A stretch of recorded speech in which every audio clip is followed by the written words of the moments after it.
जब सियान होखे लगली तो उ मैना कहली कि ये दक्ष राजा से पार्वती शादी करे लायक हो गई बड़ी, शादी करे के चाही। तन उहे ओतना बात सुन के नारद जी अइलन। त नारद जी अइलन त कहलन कि ए दक्ष राजा खूब बढ़िया लड़का चुनले बानी, खूब बढ़िया। त कहलस कि ठीक बा, चल बढ़िया लड़का चुनले बा त चल पार्वती के हम शादी कर दी। त गोली पार्वती के शादी करे खातिर त एगो पान आ एक कसैली आ विष्णु भगवान के चढ़ा देलन कि दक्ष राजा। एगो पान एगो कसैली जी। आ विष्णु भगवान के चढ़ा देलन आ चढ़ा के अइलन। पार्वती सुनत रही, पार्वती सुनत रही कि ओ हम जप कैनी, तप कैनी, तपस्या कैनी कि शंकर जी से बियाह करब, आ ई हमर पापा ले जाके विष्णु जी के पान कसैली चढ़ा देलन। पापा हमर कैसन निर्दयिया बाड़न, हम तो तपस्या करी शंकर जी खातिर आई विष्णु जी के चढ़ा देलन। अब का कम कैली कि पार्वती छोड़ के आ बस जंगल ध लेली।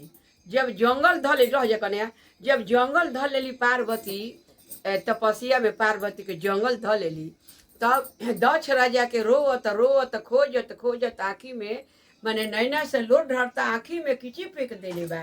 तब का कहतारी कि ओ हमार कहाँ पार्वती चल गई।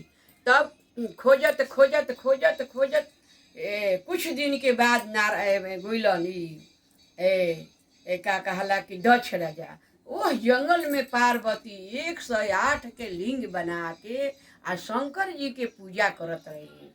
अब जंगले जंगले भटकत भटकत कई बरस बीत गई दक्ष राजा के। आ तब वो पार्वती का काम कैले रही आकि जब कुछ दिन बीत गई, इहे दिन तीज रहे जी।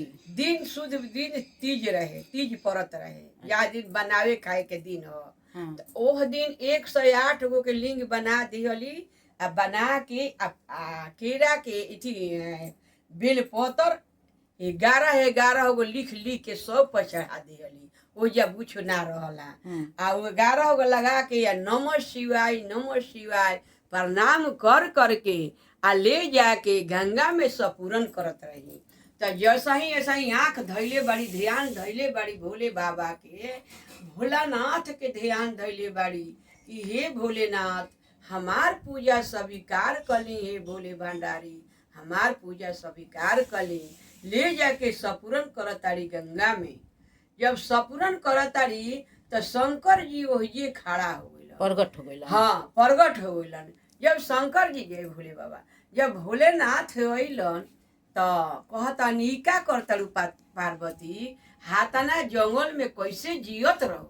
आ तो हे भोलेनाथ रौरे खाती हम हवा पी के बेलपतर चबा के फूल पत्ती खा के हम 12 बरिस भोलेनाथ यही जंगल में रौए खाती हम तपस्या कैनी कि जब हमार शादी हुई तब रौरे ले हुई।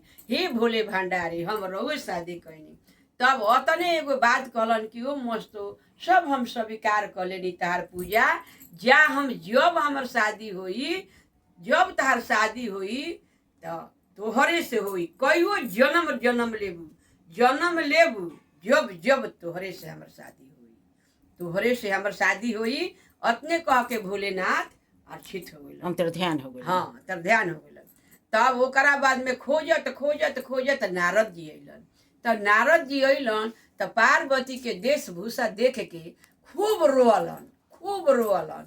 जब देखलन कि हमार पापा आवतारन, हमार पिताजी आवतारन, तो पार्वती पूरा धोई कवारी रोअली, खूब रोअली रोअली। तो कहली कि चुप करौलन कर बाबूजी के, चुप करौली पार्वती। कहली चुप रह पिताजी, चुप रह, हम कोनो तहरा के छोड़ले रहनी, बाकी हम तो तपस्या कैनी भोलेनाथ के। जहाँ तपसी धूप बा वो जे आग लगा के तप कैनी, जहाँ बर्फ गिरता वहाँ खाड़े रहनी 24 घंटा, वही भोले बाबा के तप कैनी। आ रौरा ले जाके हमरा के विष्णु भगवान पर चढ़ा देनी पान कसैली। यही के वजह से हम जंगल ध लेनी। ए पापा न तरुआ चुप रह, जब जब जन्म ले हो तब शंकरे जी से शादी करब, शंकर जी से शादी करब। तो ई कहलन दक्ष राजा कि ये पार्वती जब इहे तारा सोचना रहे, इहे तारा प्रेम रहे, त काहे ना वो घड़ी कह देलू हम शंकरे जी से शादी करती, वही घड़ी कह देले रहतू तो हम शंकरे जी से शादी करती। आ तना पिताजी हमर जब शादी हुई तब शंकरे जी से शादी। बोलिए शंकर भगवान भगवान की जय।